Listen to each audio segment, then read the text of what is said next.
오늘 말씀의 제목은 경계를 넘고자 하는 동기라는 말씀의 제목입니다. 마가는 예수님에 대한 중요한 정보를 제공합니다. 예수님은 설교와 전도를 위해서 여행을 떠나셨습니다. 그리고 이 시간에 이 본문에 보니까 가버나움에 있는 집으로 돌아오셨습니다. 집으로 돌아와 쉬며 회복을 하고자 하셨습니다. 그동안에 예수님께서는 치유하시고 귀신을 쫓아내시고 여러 회당에서 설교하시느라고 아마 많이 피곤하셨을 것입니다. 그런데 예수님이 돌아오신다라는 소식을 듣고 많은 사람들이 몰려 있었습니다. 그리고 새로운 인물이 등장하는데 중풍병자의 친구들이 등장을 합니다. 중풍병자의 친구들이 중풍병자 아픈 이 친구를 데리고 이 마을에 왔을 때에는 이미 많은 사람들이 집 안에 가득 차 있었습니다. 정상적인 방법으로는 그 집 안으로 들어갈 수 없었습니다. 그래서 그들은 기발한 생각을 했고 마침내 지붕을 뚫고 중풍병자를 달아내리는 그러한 일들이 이 본문 가운데 벌어지고 있습니다.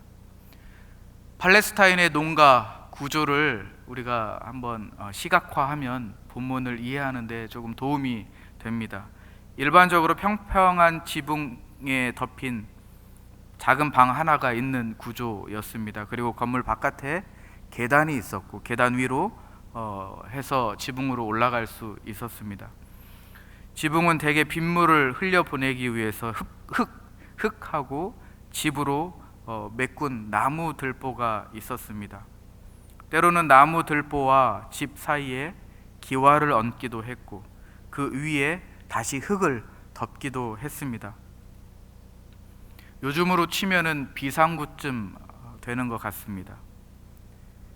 중풍병자의 친구들인 이 네 사람은 처음에 이곳에 왔을 때에 아마 지붕으로 올라가서 뚫고 내려야겠다라는 생각은 처음부터는 하지 않았을 것입니다. 그들의 마음 가운데는 그저 이 중풍병자의 이 중풍병에 걸린 친구를 어떻게든 예수님께 데리고 가고자 하는 그 열망, 그 열정 하나만 있었을 것입니다. 그렇게 예수님 앞에 나아갔습니다. 그런데 예수님께서 이 지붕을 제거하고 뜯어내고 이 친구를 이 지붕 아래로 달아내린 이 네 명의 친구들을 보신 다음에 믿음이라는 단어를 예수님께서 말씀하셨습니다. 5절 말씀에 보니까 이렇게 나와 있습니다. 예수께서 그들의 믿음을 보시고 중풍병자에게 이르시되 작은 자야 내 죄사함을 받았느니라 하시니, 여기서 믿음이 등장하는데 마가복음에서 처음 등장을 합니다. 이 믿음이라는 단어가 오늘 본문에서 처음 등장하게 됩니다. 우리는 중풍병자의 네 친구가 얼마나 큰 믿음을 가지고 있는지, 어떤 유형의 믿음을 가지고 있는지 잘 알 수 없습니다. 그런데 이 중풍병자인 이 친구를 보살피는 네 친구가 가지고 있는 그 열정만큼은 우리 본문을 통해서 조금은 엿볼 수가 있습니다. 이 행동을 보고 성경 신학자인 타이세는 이렇게 믿음을 정의합니다. 믿음이란 경계를 넘고자 하는 동기이다. 오늘 말씀의 제목인데요, 믿음이라는 것은 경계를 넘고자 하는 동기이다 라는 말을 이 신학자가 했습니다. 본문을 보면 이 네 친구들의 행동은 굉장히 당돌한 것 같습니다. 아마 사람들이 많이 몰려 있다면 여러분들 어떻게 하시겠습니까? 저 같으면 포기했을 것 같습니다. 포기하거나 아니면 다음 기회에 다시 와야 되겠다 라는 생각을 하고 집으로 돌아갔을 것 같습니다. 아니면 줄을 서서 기다렸을 것 같습니다. 그러나 이 네 친구들은 다른 행동을 했습니다. 지붕으로 올라갔습니다. 비상 계단, 옆에 마련된 계단을 통해서 올라갔고 거기에서 뜯어내야 했습니다. 뜯어내야 했고 그리고 그를 내려야 했는데 그를 이 침상채로 내리려면 줄도 있어야 되고 줄도 구해야 되고 줄로 묶는 그런 여러 과정을 거쳐야 했을 것입니다. 매우 불편한 일이었을 것입니다. 매우 불편하고 또한 용기도 필요했을 것입니다. 아마 이러한 일들이 익숙하지 않은 일상이었을 것입니다.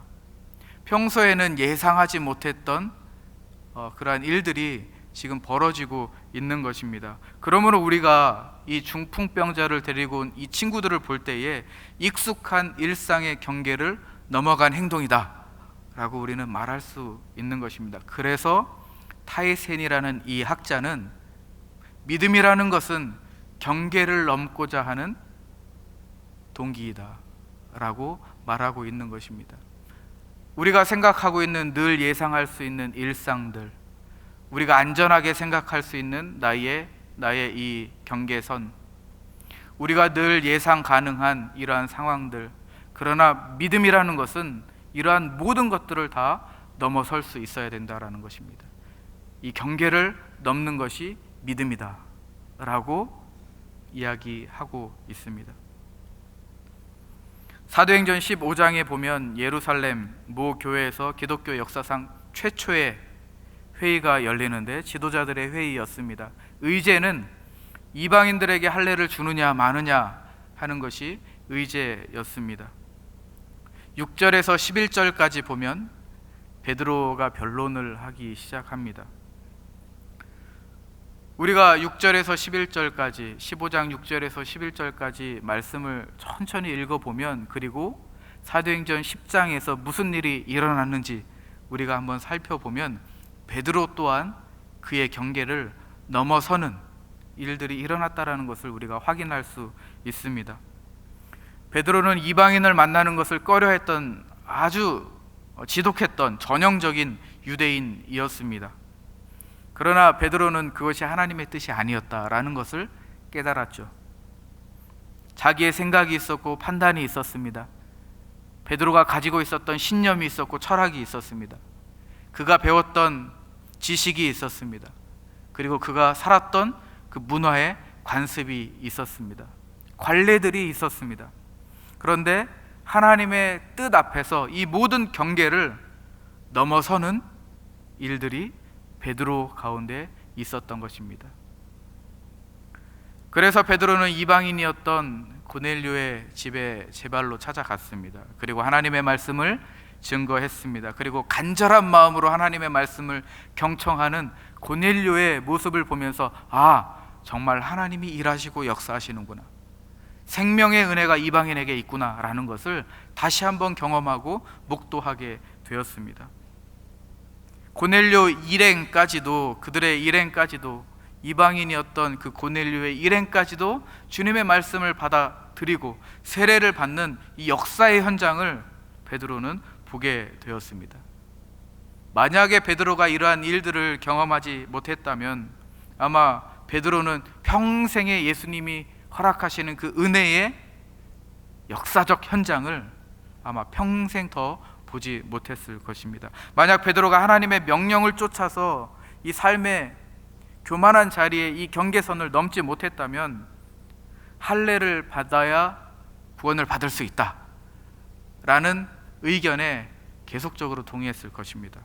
그런데 베드로가 그 경계선을 넘었다라는 것이죠. 믿음의 자리에 나아갈 수 있었던 것입니다. 경계를 넘었기 때문에 사도행전에 그 역사를 써 내려갈 수 있었던 것입니다. 그러면 우리가 왜 이렇게 경계를 넘어야 합니까? 왜 우리는 경계를 넘어서 믿음의 자리로 나아가야 합니까? 왜 우리는 이 안전한 자리, 안락한 자리, 내가 그동안 해왔던 생각들, 내가 그동안 가져왔던 이 신념들을 왜 우리는 깨고 부수고 하나님의 뜻에 순종해야 합니까? 왜 하나님이 일하시는 역사적인 그 순간, 그 현장 밑으로 지붕을 뚫고 내려 보내야 합니까? 왜냐하면 믿음의 대상이신 예수님의 권위가 인식의 경계를 넘기 때문입니다.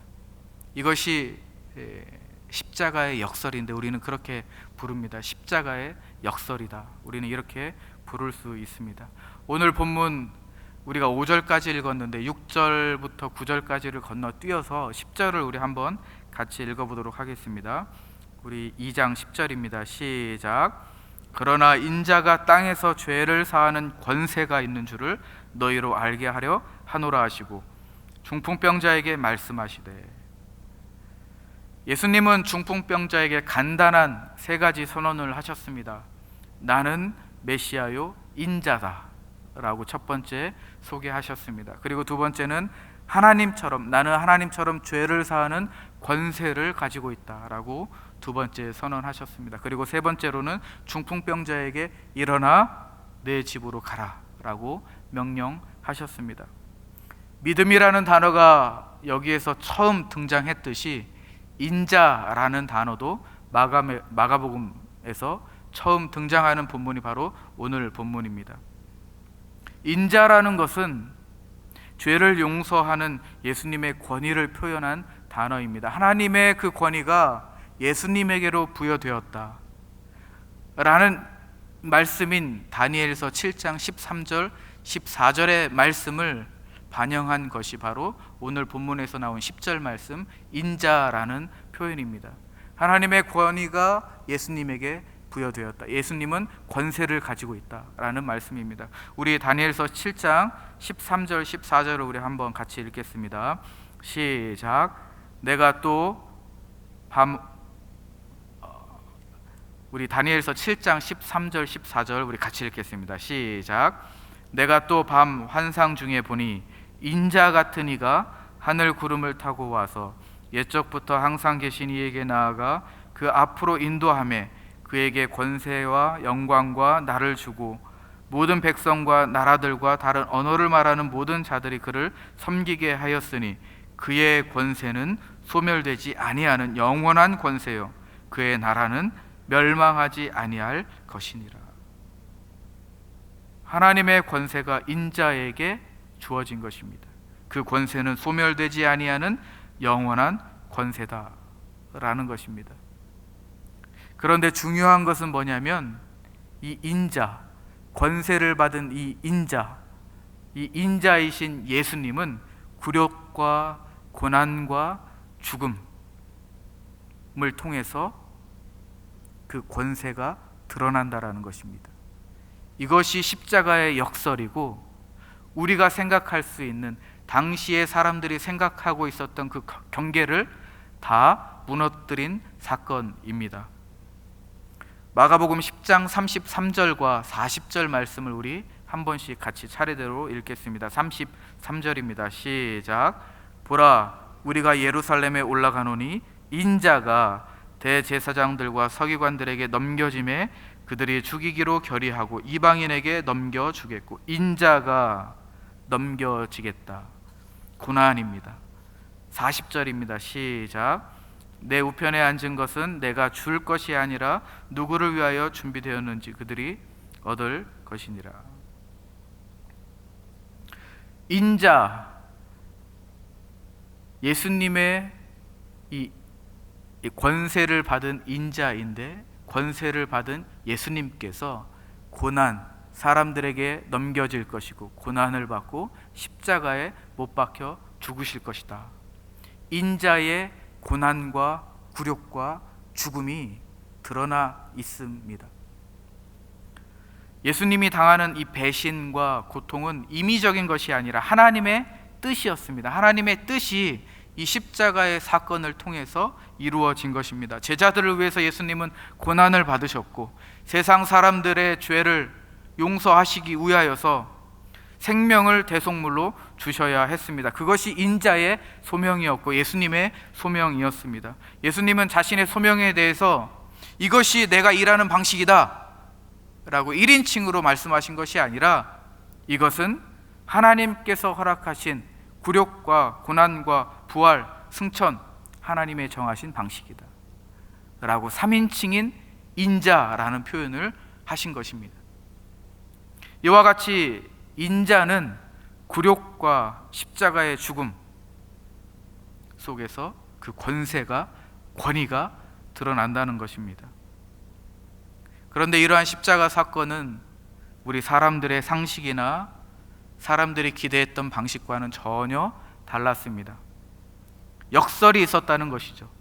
합리적인 이성, 그리고 사회의 관습, 문화, 사람들의 상식의 경계를 넘는 사건이 십자가의 사건이었고 인자의 권위와 권세였던 것입니다. 그러므로 우리는 경계를 넘어야 믿음의 자리에 나아갈 수 있는 것입니다. 우리가 생각하고 있었던 합리적인 이성들, 물론 중요합니다. 그러나 믿음의 자리에 나아가기 위해서는 때로는 그것을 깨기도 해야 합니다. 우리가 그동안에 해왔던 사회적인 관례들, 우리 공동체 안에 해왔던 문화들, 관습들, 우리는 그렇게 해왔으니까 때로는 이것들도 깨어야 믿음의 자리로 나아갈 수 있는 것입니다. 왜냐하면 십자가의 사건이 그러했기 때문입니다. 성경 주석가 매튜 헨리는 이렇게 말했습니다. 우리 같이 천천히 읽어보겠습니다. 같이 읽겠습니다. 시작. 어서 와서 십자가의 승리를 보라. 그리스도의 상처로 치유를 얻고 그의 고뇌로 평안을 얻으며 그의 갈등으로 말미암아 극복할 힘을 얻고 그의 고통으로 말미암아 우리 고통이 경감되리라. 그의 신음은 곧 우리의 노래요 그의 수치는 곧 우리의 영광이요 그의 죽음은 곧 우리의 생명이요 그의 고난은 곧 우리의 구원이라. 우리 잘 보시면 상처로 치유받고 잘 안 어울리는 묶음입니다. 고뇌로 평안을 얻으며, 고뇌로 평안을 얻을 수 있겠습니까? 잘 어울리지 않죠? 갈등으로 말미암아 극복할 힘을 얻고 어울리지 않습니다. 고통으로 말미암아 고통이 경감되리라. 신음은 우리의 노래가 될 것이고 수치는 우리의 영광이 될 것이고 그의 죽음은 우리의 생명이 될 것이고 그의 고난은 우리의 구원이 될 것이다. 전혀 어울리지 않는 묶음입니다. 그러나 십자가의 은혜와 사건이 이러했다라는 것입니다. 이것이 우리의 가지고 있는 이 이성적, 인식적 개념을 깨는 거죠. 이 경계를 깨는 사건이 십자가의 사건이라는 것입니다. 말씀을 마무리하도록 하겠습니다. 우리가 사는 삶의 방식은 어떠합니까? 우리는 예수 그리스도를 통하여서 하나님이 가지고 계신 그 생명을 우리가 얻었습니다. 그리고 우리는 생명을 가지고 살아가는 사람들입니다. 그러므로 우리는 생명을 가지고 우리 안에 있는 이 삶의 경계를 늘 넘어 믿음의 자리로 나아가야 합니다. 때로는 우리의 이성과 상식과 우리가 가지고 있었던 그 문화들을 깨야 할 필요가 있습니다. 그런데 우리가 이 경계를 넘지 못하는 상황이 있지는 않습니까? 우리 마음 가운데 우상이 있지는 않습니까? 물질에 집착하느라 우리가 경계를 넘지 못하는 일이 있지는 않습니까? 혹은 자녀 교육 때문에, 혹은 내 고집과 아집 때문에, 혹은 선입견이나 편견 때문에, 혹은 내 개인주의적인 사고, 이기적인 태도, 아니면 나의 무관심 때문에 이러한 경계를 넘지 않지는 않고 있습니까? 이 시간에 우리가 기도할 때에 진실된 고백과 하나님 앞에 솔직하게 내려놓는 기도를 통하여서 우리 안에 있는 이 우상들, 우리가 생각하고 있었던 이 경계를 넘어 믿음의 자리로 나아가기를 원합니다. 우리가 믿음의 자리를 넘어갈 때에 십자가의 사건의 은혜와 역사가 우리의 삶 가운데 일어날 줄로 믿습니다. 우리 이 시간에 같이 한번 기도하면서 문을 나서도록 하겠습니다. 함께 기도합니다. 하나님 아버지, 감사합니다. 이 시간 저희들에게 허락하신 이 말씀이 우리의 삶의 힘이 되기를 원합니다. 먼저는 우리에게 십자가의 사건과 은혜를 말씀을 통해